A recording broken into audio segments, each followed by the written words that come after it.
Meus amados irmãos, eu vos saúdo com a paz do Senhor, amém? Agradecemos a Deus por mais essa oportunidade que o Senhor nos concede de estarmos juntos para refletirmos um pouco a respeito da lição da escola dominical. A lição que hoje estaremos comentando é a lição de número 6, que tem como título A Condição dos Gentios sem Deus. A condição dos gentios sem Deus. Isso na nossa revista, que nesse trimestre, segundo trimestre de 2020, está nos trazendo aí o tema A Igreja Eleita, redimida com o sangue de Cristo e selada com o Espírito Santo da promessa. Então, irmãos, durante esse período, esse trimestre, estamos estudando aí a respeito da promessa de Deus para a sua igreja, falando a respeito do Espírito Santo, e estamos estudando isso na carta aos Efésios. Tanto é que o nosso texto áureo, ele tem hoje trazido uma reflexão interessante que diz o seguinte: portanto, lembrai-vos de que vós, noutro tempo, éreis gentios na carne e chamados incircuncisão, pelos que na carne se chamam circuncisão feita pela mão dos homens. E isso está escrito em Efésios, capítulo de número 2 e o versículo de número 11. A nossa verdade prática diz o seguinte: outrora, sem Deus, por meio de Cristo, os gentios tornaram-se descendência de Abraão e herdeiros da promessa. Outrora sem Deus, outrora de outra hora, outro tempo. Eles estavam sem Deus, antes eles estavam sem Deus, só que, por meio de Cristo, os gentios tornaram-se descendência de Abraão e herdeiros da promessa. Vamos estar estudando essa verdade e estaremos tentando colocá-la de forma prática para os nossos amados irmãos. A nossa leitura diária, ela teve durante a semana vários pontos importantes para compreendermos a lição que estamos estudando agora, Na segunda-feira teve o texto de Gênesis, capítulo 17, versículo 10 e 11, que falava a respeito da circuncisão e dizendo que a circuncisão tornou-se um sinal de distinção entre judeus e gentios. Então, falando a respeito da circuncisão. Na terça-feira, Êxodo 19, versículos 5 e 6, tinha como título: o sentido da circuncisão apontava para a santificação. Qual o sentido que tinha na circuncisão? Então aí nós vemos no texto que foi falado que o sentido é que essa circuncisão estava apontando para a santificação. Vamos ver durante a lição de hoje como foi que isso se deu. Quarta-feira, Gálatas capítulo 6, versículo 15 diz o seguinte: o sinal de quem pertence a Deus não é a circuncisão nem a incircuncisão. Ou seja, que sinal é esse? Será que qual é o sinal que Deus deixou agora para mostrar que uma pessoa pertence a Deus? Será que é a circuncisão? Ou seja, será que é aquele pacto que foi feito anteriormente? Ou será que é a incircuncisão, não ter feito esse pacto? O que é? Então, vamos ver em Gálatas capítulo 6, versículo 15, como se dá esse sinal. Quinta-feira, Gálatas 3, versículo 29, nos trouxe a seguinte reflexão: em Cristo, os gentios tornaram-se descendência de Abraão. Ou seja, tornaram-se, não eram, mas agora tornaram-se descendência de Abraão. Como? Em Cristo. E aí esse trecho da palavra de Deus em Gálatas capítulo 3, versículo 29 fala: sexta-feira, o primeiro livro de Crônicas, capítulo 29, o versículo 15, diz o seguinte: quando não havia esperança. Ou seja, esse texto da palavra de Deus tem essa temática. Não existia esperança, mas aí o texto mostra que realmente as pessoas naquela época não tinham essa esperança que nós agora temos, falando a respeito de esperança, que também é um tema da nossa lição de hoje. E no sábado, João capítulo 17, versículos do 3 ao 7, a temática dele é que Deus altera a situação dos gentios segundo seus desígnios eternos. Deus altera, existe uma alteração que Deus faz de acordo com a sua vontade, de acordo com seus desígnios, seus desejos, certo? De acordo com a sua soberana vontade, ok? Então isso é o que está na nossa leitura diária e muito interessante cada um desses pontos dos temas. Espero que os irmãos tenham estudado durante a semana. Não se manifestaram ainda, não foi? Perguntando, irmão, onde é que está o texto da leitura diária? Se não perguntou, eu acho que é porque já tem como conseguir. Eu entendo pelo menos isso, mas se precisar, já disse que eu estou à disposição para passar para os irmãos, se os irmãos se sentirem interessados. Podem me cobrar, amém? Então, irmãos, a nossa leitura bíblica em classe. A leitura bíblica para nós estudarmos hoje se encontra em 2 textos da palavra de Deus, certo? O primeiro texto se encontra em Efésios, capítulo 2, versículo 1 e 12. E o segundo texto está em Romanos, capítulo 4, versículos 12 a 14.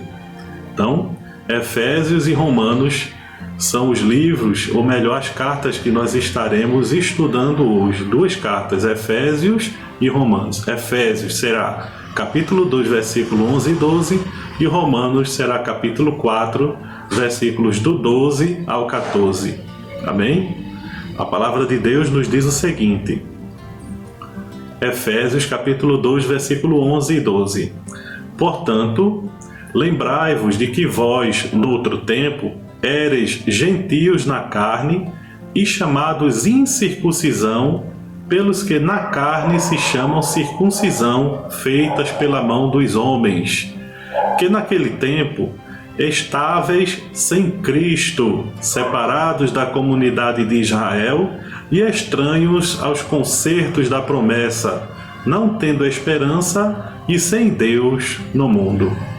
Amém? Romanos capítulo 4, versículos do 12 ao 14 diz o seguinte: E fosse pai da circuncisão, daqueles que não somente são circuncisão, mas que também andam nas pisadas daquela fé que teve nosso pai Abraão, que tivera na circuncisão, na incircuncisão, que tivera na incircuncisão. Versículo 13: Porque a promessa de que havia de ser herdeiro do mundo não foi feita pela lei a Abraão ou a sua posteridade, mas pela justiça da fé. Pois, se os que são da lei são herdeiros, logo a fé é vã e a promessa é aniquilada. Amém, meus irmãos? Então, esses 2 textos da palavra de Deus, esses 2 trechos, eles vão nos trazer um conhecimento hoje a respeito da palavra de Deus. Semana passada eu fui bem extensivo, não foi? O texto, o vídeo até ficou difícil de eu fazer aqui a gravação, e até na hora da edição, quando eu fechei tudo e digo agora eu vou colocar na plataforma, no YouTube, aí eu vi que estava com aquela marca d'água feiosa, não foi? De quem não tinha comprado ainda o programa, mas aí a gente já resolveu tudo, já providenciou, e agora eu espero que os irmãos já devem estar olhando aí, não tem nada de marca d'água, né? E também eu espero que os irmãos vejam com a qualidade melhor, fazendo o possível para aproximar mais essa nossa participação nos estudos da escola dominical, amém? Então, irmãos, hoje, em resumo, estaremos estudando esse texto da palavra de Deus, e O título é A Condição dos Gentios sem Deus. A situação dos gentios sem Deus. Para entender logo o texto, logo esse título da nossa lição de hoje, a gente precisa entender quem são os gentios, né? Se ainda a gente não entende, então vai essa dica. Quem já sabe, amém. Mas aquele que não sabe, a gente precisa respeitar e trazer também uma explicação, certo? Se a gente procura fazer na classe, eu sei que na sala tem aquela dinâmica, os irmãos já sabem e ficam querendo até passar na frente do professor dizendo: irmão, é isso, isso e isso que o senhor quer dizer, mas é porque a gente tem que ir com calma, né? Vamos com calma, explicando aos poucos até chegar ao ponto principal da lição. Mas aí no que a gente começa a falar, às vezes na sala, aí o irmão já entende tudo do que a lição está falando. Aí, irmão, o senhor está falando a respeito disso e disso. Como a gente entende até onde vai a capacidade dos nossos irmãos, alguns dos nossos irmãos, a gente já percebe a capacidade, então a gente aceita, mas tem que passar toda a lição, né? Tem que passar todo o conteúdo principal da lição. Então a gente vai driblando e tenta levar isso aí. Aqui não é diferente.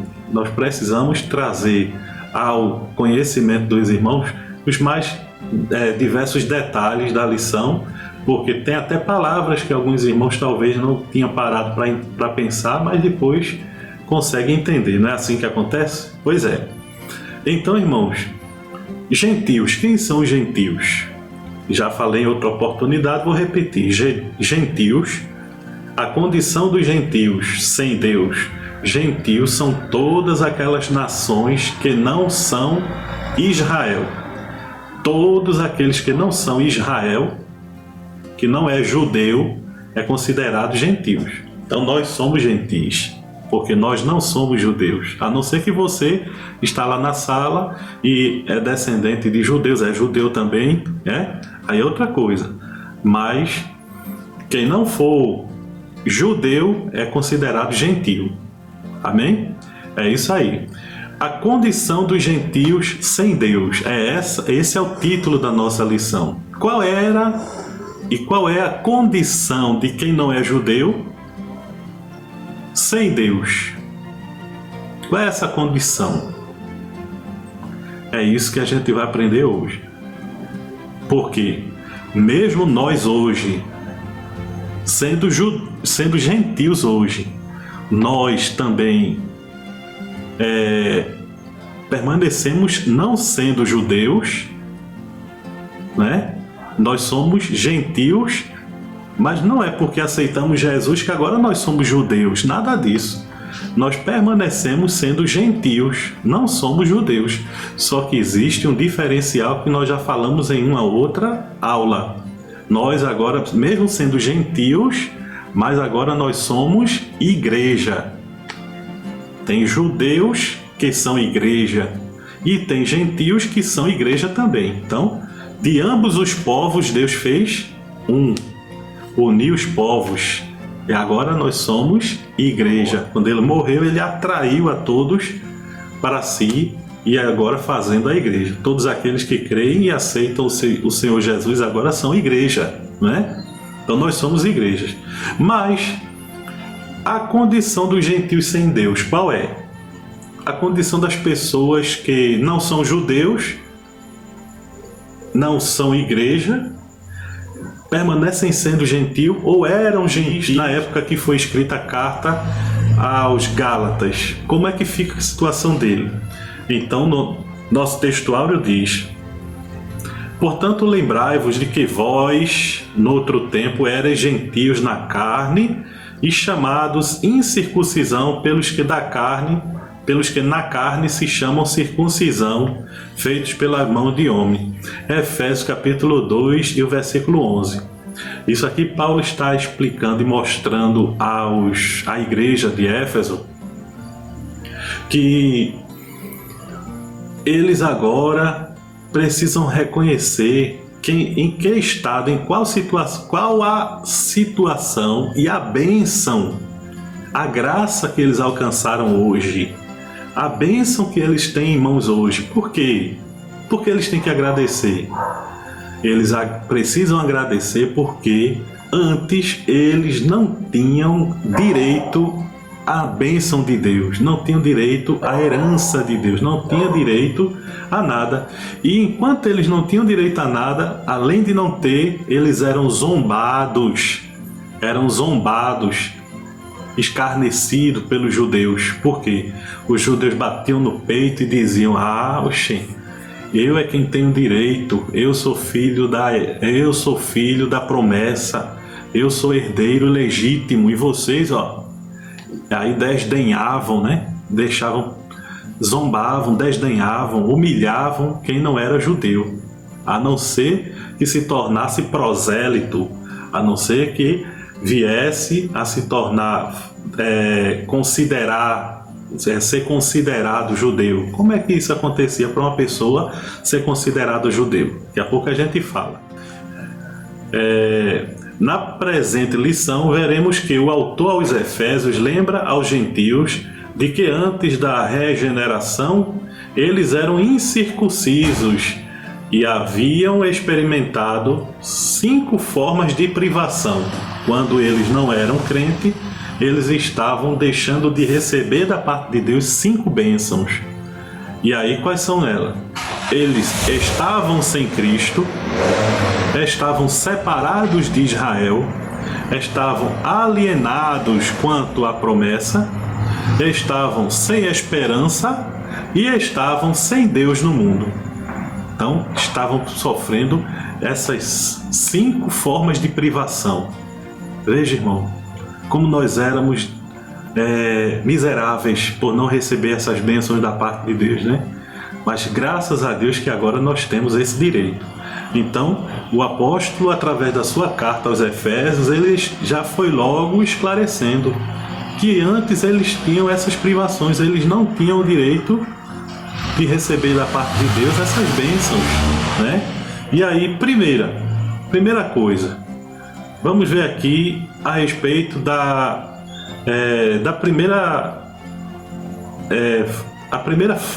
primeira necessidade deles. Eles eram chamados incircuncisos. Então, eles eram chamados incircuncisos. Lembra-se de quando Davi estava lá na batalha e disse: quem é esse circunciso filisteu aí? Não foi? E está afrontando o exército de Israel. Então, quem não era judeu era chamado incircunciso. E aí, vamos entender um pouquinho primeiro o conceito de circuncisão. O que é uma circuncisão? Ora, inicialmente, lá no Antigo Testamento, a gente vê que Deus ele manda que para que haja uma verdadeira aliança com Ele, era necessário fazer um ato. Que ato era? Um ato de aliança. E nessa aliança ele disse que os homens, ou seja, todos os do sexo masculino, eles precisariam fazer um tipo de cirurgia. E que cirurgia é essa? É simples, os irmãos já devem ter tido essa curiosidade e pesquisado, né? na Bíblia Sagrada. Era pegar o membro, a genitália masculina, o membro, e aí fazer uma cirurgia semelhante à cirurgia de fimose, ou seja, a pele que cobre a glande, a glande do sexo masculino, né? Então ali ele iria cortar aquela pele, cortar em forma de aliança ali, recortar aquela parte. E os egípcios que vieram junto com o povo, eles precisavam também fazer a circuncisão, os que estavam ali no meio do povo, porque para se tornar povo de Deus e não contaminar os demais, eles precisavam fazer essa aliança. Então eles eram chamados de prosélitos. Se durante a caminhada uma tribo ou alguém que se rendesse a Israel quisesse fazer parte daquele povo, aliança com aquele povo, então uma das características era cortar a pele do prepúcio, ou seja, fazer a circuncisão. E aí, feita a circuncisão, eles esperavam um período de recuperação, né? e depois daquele período de recuperação já poderia ser considerado puro estar no meio do povo. Enquanto estivesse no período, se não me engano, 8 dias, era considerado período de impudicícia, de impureza, ele estava sarando da sua cirurgia, ele ficava à parte. E interessante também é que Moisés fez facas de pedra. Imagine aí a dor, né? Não tinha ainda a anestesia, e imagine aí a dor dos homens e das crianças fazendo lá essa cirurgia com facas feitas de pedra no deserto, para poder continuar na presença de Deus ali de acordo com as ordenanças da palavra de Deus. Então eles estavam sujeitos a todos esses procedimentos, irmãos, e a circuncisão era isso, tá certo? Mas aí o procedimento era realizado no 8º dia de vida dos nascidos. Então eu estou falando daqueles homens que estavam ali, mas todo judeu, a partir do 8º dia ele precisa fazer essa cirurgia, essa aliança com Deus, e isso é chamado de circuncisão, certo? E a gente vê o seguinte: a circuncisão, ela também tinha um significado religioso, e no significado, para o sentido religioso, a circuncisão era importante porque como se a corrupção e as práticas idólatras estivessem fortemente relacionadas com a sexualidade depravada. É o que a nossa lição diz. Então, tinha um significado que apontava para a santificação. Se uma pessoa quisesse se santificar, ela precisava mostrar através da circuncisão que não estava envolvida com a idolatria e também não estava envolvida com a prostituição, a sexualidade depravada, né? E aí tem esse sentido. Também tem o sentido de circuncisão do coração. Isso aqui é uma das partes mais importantes, porque era o que Deus queria. Deus não queria que as pessoas mostrassem apenas que fez uma aliança através do corpo, uma aliança exterior. Eles queriam mostrar uma aliança no coração, uma aliança interior. E o texto da lição diz o seguinte: o apóstolo reconhece que os gentios não faziam parte da circuncisão, mas com uma ressalva, o sinal dos judeus era apenas físico e realizado por mãos humanas, que está em Hebreus no capítulo 2, versículo 11 de Efésios, né? A boa nova que Paulo traz é a de que a verdadeira circuncisão não se tratava de uma operação externa na carne realizada pelos homens, mas que foi feita no interior, aqui é do coração. E agora a gente vê que Deus não se agrada desse tipo de aliança simplesmente de forma material, física ou externa. A aliança que Deus quis fazer com o povo naquela época do Antigo Testamento e que quer fazer hoje é uma aliança, além de externa, mas principalmente interna, é a aliança de coração, né? E eu aqui vi que no texto em Gálatas capítulo 6 e o versículo 15 tem um texto interessante para a gente refletir, que diz o seguinte: porque em Cristo Jesus nem a circuncisão nem a incircuncisão tem virtude alguma, mas sim o ser uma nova criatura. Olha, para Deus o que é que está importando? O que importa para Deus é o ser uma nova criatura.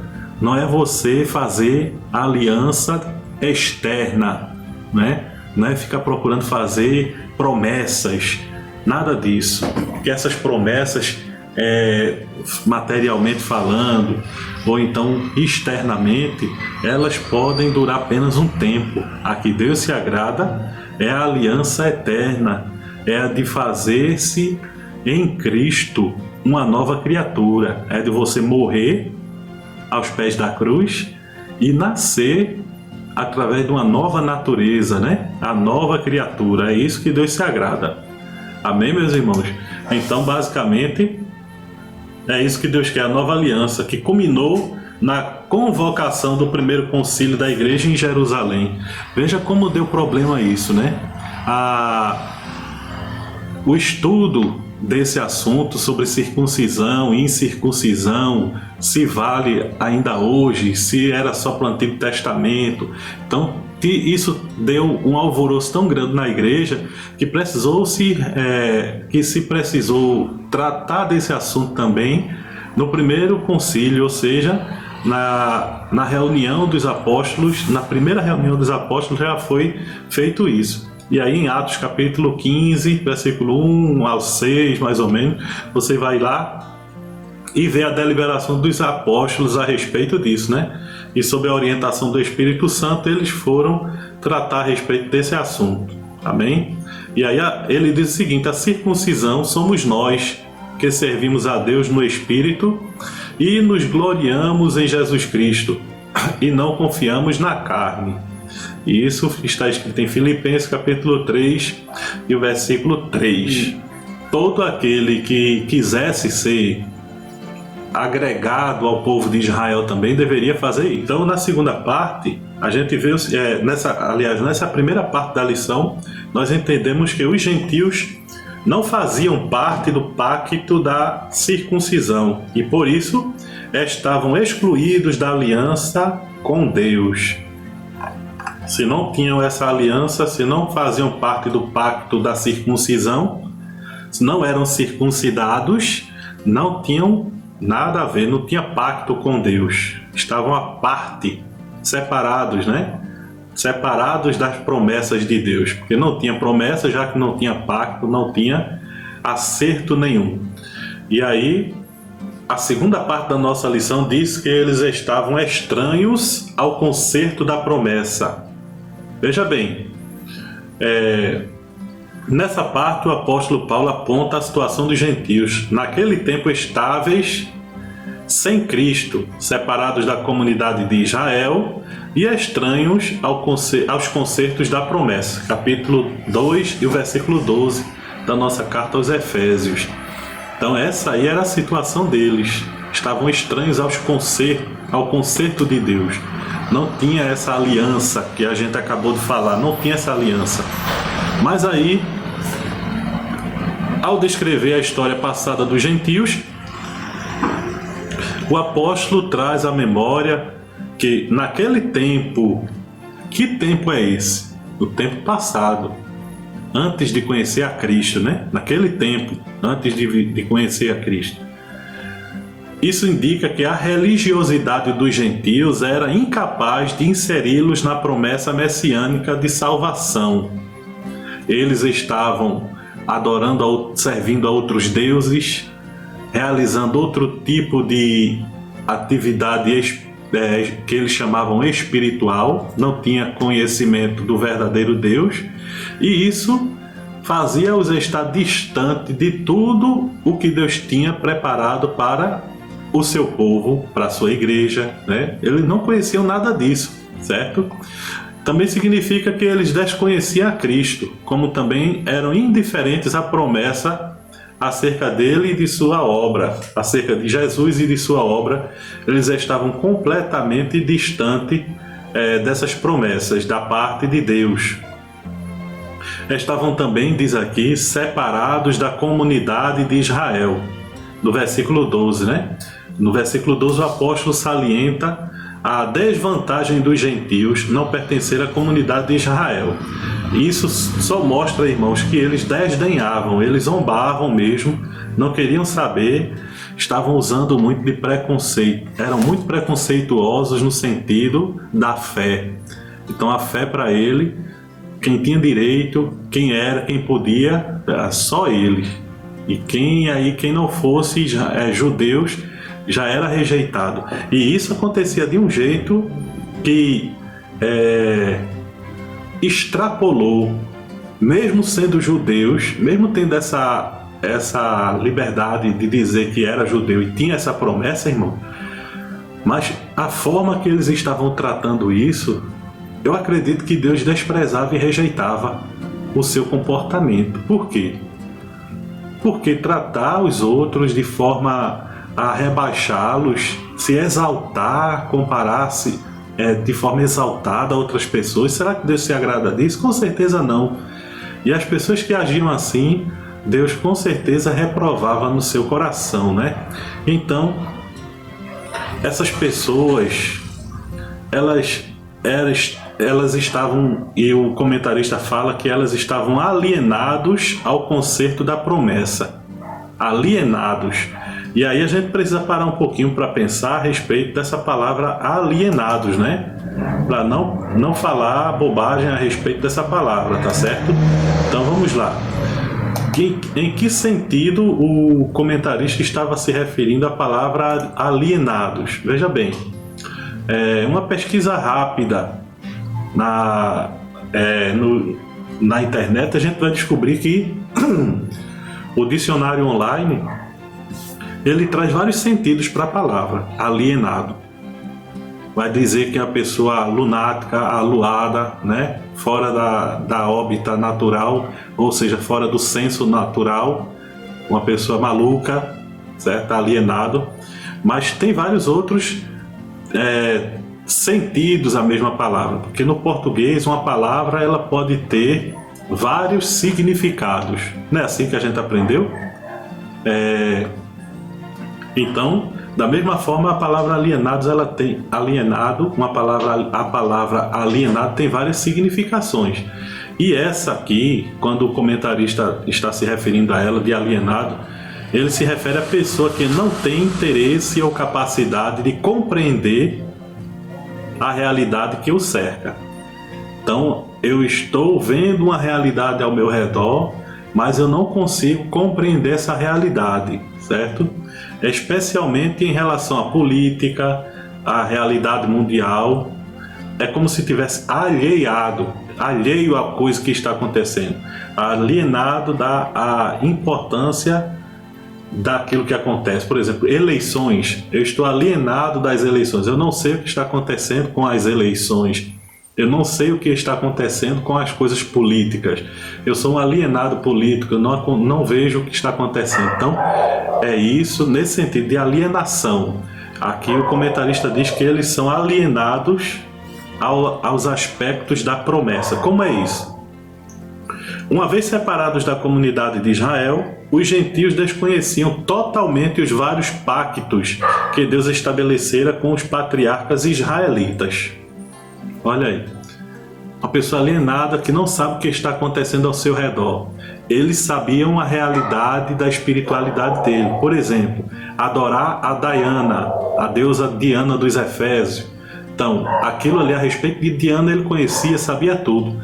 Mas a respeito de Deus, as coisas de Deus, as coisas que Deus tinha feito no Antigo Testamento, as bênçãos que Deus tinha prometido para o seu povo, a tirada do povo do Egito, tudo aquilo que Deus fez, eles estavam alienados a tudo isso, eles estavam sem saber de tudo isso, principalmente das promessas. Se sabia a respeito do que Deus fez, os milagres, mas não sabia profundamente, não conhecia profundamente a Deus e nem as suas promessas. Por exemplo, a promessa abraâmica, que está em Gênesis capítulo 2 e o versículo do 1 ao 3, né? De que Deus chamou Abraão e fez um pacto com ele, o pacto abraâmico. Também o pacto mosaico, quando Deus chama Moisés e através de Moisés entrega o decálogo e faz as promessas a Moisés. O pacto davídico, quando Deus chama Davi e faz um pacto com Davi. Então eles não conheciam, os gentios não conheciam esses pactos, ou se conhecia era pela metade. Mas aí, se conhecia, eles também iriam saber que esses pactos tinham a ver com o pacto messiânico, ou seja, de que Deus enviaria o Messias, o pacto de Deus com os judeus de que eles receberiam o Messias. E aí estariam aguardando, mas eles não estavam alienados de todas essas promessas, de todas as bênçãos, da vinda de Jesus, e assim vai. Então eles estavam por fora, em outras palavras, sendo mais moderno, né? Estavam por fora de tudo que estava acontecendo a respeito das coisas espirituais de Israel. O comentário bíblico Beacon diz o seguinte, que essa alienação, esse fato de que eles não conhecem a respeito dos fatos messiânicos, significava que eles não possuíam a esperança do Messias ou qualquer benefício que viesse junto com isso. Olha só, eles não conheciam Jesus, não conheciam as promessas que vinham junto com Jesus, as promessas que vinham junto com o Messias. Então, o segundo tópico mostra que eles estavam completamente alienados, não conheciam nada a respeito daquilo que Deus tinha, a promessa que Deus tinha dado de que enviaria o Messias, né? E no livro Apoio, que o nosso comentarista também escreveu, ele diz o seguinte, na página 85, já no final: durante todo o período antes de Cristo, os gentios não estavam em Cristo nem com Cristo, mas sim separados de Cristo. Nem sequer tinham a expectativa de um Messias vindouro. Olha aí. Esse quadro significa que a religiosidade dos gentios era incapaz de inseri-los na promessa messiânica da salvação, como está escrito em João capítulo 4, versículo 22, né? Isso significa que tanto desconheciam a Cristo, como também eram indiferentes quanto às promessas acerca de Cristo e da sua obra, certo? E está escrito, baseado em Hebreus capítulo 8, e versículo do 8 ao 10, que nós estávamos distante das promessas de Deus, né? E mais à frente a gente vê também, já terminando aqui o segundo tópico, a síntese é de que a antiga condição dos gentios era desoladora. Viviam sem Cristo, estavam separados de Israel e eram estranhos ao concerto da promessa. Estavam completamente separados das bênçãos de Deus. E aí, aqueles que não eram circuncidados, incircuncisos, os gentios, estavam à parte de tudo que Deus tinha, das bênçãos que Deus tem prometido aos que são aos que são chamados, aos que atendem ao seu chamado, né? De alienados, agora eles passam a ser herdeiros da promessa. De pessoas que não tinham noção, não sabiam a grandiosidade das bênçãos de Deus, agora, além de saber, eles fazem parte. São participantes das bênçãos de Deus para suas vidas. Glória a Deus por isso, irmãos. E agora vamos para o terceiro tópico da nossa lição, que diz o seguinte: sem esperança e sem Deus. É isso aí, eles não tinham esperança, não conheciam as promessas, não tinham esperança, e essa esperança eles não tinham, não só por não conhecerem as promessas de Deus. Claro, se eu não conheço uma coisa, então, consequentemente, eu não vou ter esperança em nada daquilo que eu não conheço. Os ídolos que eles tinham, os ídolos que aqueles gentios tinham, não faziam e não davam a ele esperança nenhuma de vida eterna. No livro Apoio, mostra que eles eram desprovidos de esperança. Então, nesse terceiro subtópico fala a respeito de sem esperança e sem Deus. Olha, se eles não tinham essa esperança, não tinham confiança nas promessas divinas, então, como a esperança é a âncora para a alma, os gentios desprovidos dela padeciam de medo e de incertezas. Se eu não tenho esperança no futuro, se eu não tenho certeza da salvação, se não me espera um céu de gozo, se não me espera Jesus para me abraçar e para me servir numa ceia, o que é que eu vou fazer? Eu vou pensar em quê? A tristeza vai tomar conta de mim. Eu não tenho em que me sustentar, me segurar. Eu não tenho uma perspectiva de futuro. Vou pensar em quê para o meu futuro? Que nada me espera no futuro, a não ser a velhice, a não ser... Então vai pensando essas coisas. Quem não tem Jesus, quem não tem esperança, vai sofrendo com esse tipo de sentimentalismo, de angústia por não ter esperança, certo? E já concluindo, eles enfrentavam a natureza e a vida sem esperança, porque não tinham relação com o intérprete da natureza e da vida. Esses filósofos, pensadores, como não tinha relação com quem criou a vida, como era que ia entender a vida, né? Eu sou a ressurreição e a vida, eu sou a luz do mundo, eu sou a verdade. Tudo isso está em Jesus. Se não conhece Jesus, ou se também depois não quis conhecer, como é que vai entender os mistérios da vida, não é? Que só o autor da vida é quem pode nos ensinar. Então, com certeza, eles estavam distantes de entender os mistérios da existência, porque só quem pode revelar é quem criou a nossa existência, né?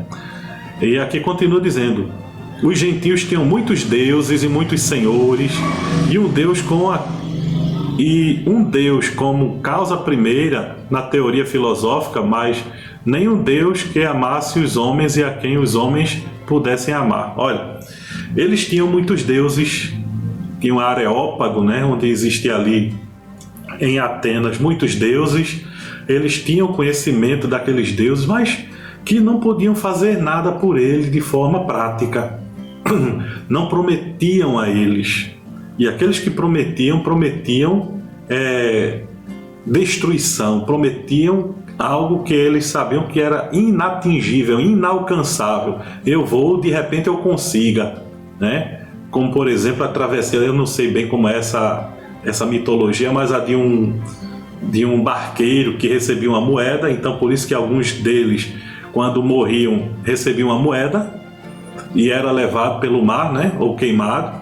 Então, essa moeda servia para quando chegasse no além-túmulo, eles entregassem essa moeda ao barqueiro, para o barqueiro atravessá-lo pelo mar da escuridão até os lugares elíseos. Mas a isso tudo, irmão, é mitologia, coisas que foram inventadas pelos homens. Nós não cremos no mito, nós cremos na palavra de Deus, que é verdade, certo? Que é verdade, nós temos certeza dessa verdade. Concluindo a nossa lição de hoje, eu vou ler a conclusão do nosso comentarista Douglas Batista, o pastor Douglas Batista. Ele diz o seguinte: noutro tempo, éramos incircuncisos e estávamos excluídos da aliança com Deus. Separados de Cristo e de Israel, vivíamos alienados ao concerto da promessa, desesperançados e longe de Deus. Um dia, porém, a magnitude do amor divino circuncidou o nosso coração, aproximou-nos de Cristo e de Israel, incluiu-nos na esperança da promessa e revelou a nós o único e verdadeiro Deus. Bendito seja o seu santo nome para sempre. Então, meus amados irmãos, veja que bênção, não é? Nós que antes estávamos como os outros gentios, separados da promessa de Deus, afastados de Deus e das suas promessas, agora em Cristo nós fomos reconciliados, nós nos tornamos participantes da herança. Judeu agora não vai escarnecer de nós, por quê? Porque se eles quiserem a bênção de Deus, eles é quem deve se humilhar entregando a sua vida a Jesus. A não ser isso, só no milênio, e depois do milênio, depois de serem aprovados no milênio, é que vão entrar para receber a bênção de Deus. Amém? Mas graças a Deus, que nos livra do mal, que nos dá esse livramento, que fez essa aliança conosco para uma vida eterna com Ele. Então, irmão, se nós temos essa vida eterna, se nós temos essa esperança, nós temos esperança, irmãos. O que nos faz seguro na presença de Deus é essa esperança. Nós não podemos desprezá-la, não podemos deixá-la de lado. Vamos se confiar nessa esperança de vida eterna, porque é ela que Ele vai nos dar força para chegar à presença do nosso amado Jesus, amém? E estarmos aí para sempre com Ele. Essa é a nossa esperança. Os que não têm esperança, diz Paulo lá, porque nós somos como aqueles que não têm esperança, mas aí ele fala a respeito da ressurreição e da vinda de Jesus. não é? Que Deus possa nos ajudar e dar força e fortalecer-nos nessa esperança de estarmos para sempre com Ele, dessa nova aliança, a aliança eterna, que não se desfaz, foi uma aliança feita no coração, né? Essa aliança no coração, amém? Que Deus nos ajude a permanecer sempre na sua presença. Agradeço a você que escutou que viu esse vídeo até o final e espero ter a oportunidade de fazer o próximo para a próxima semana, em nome de Jesus.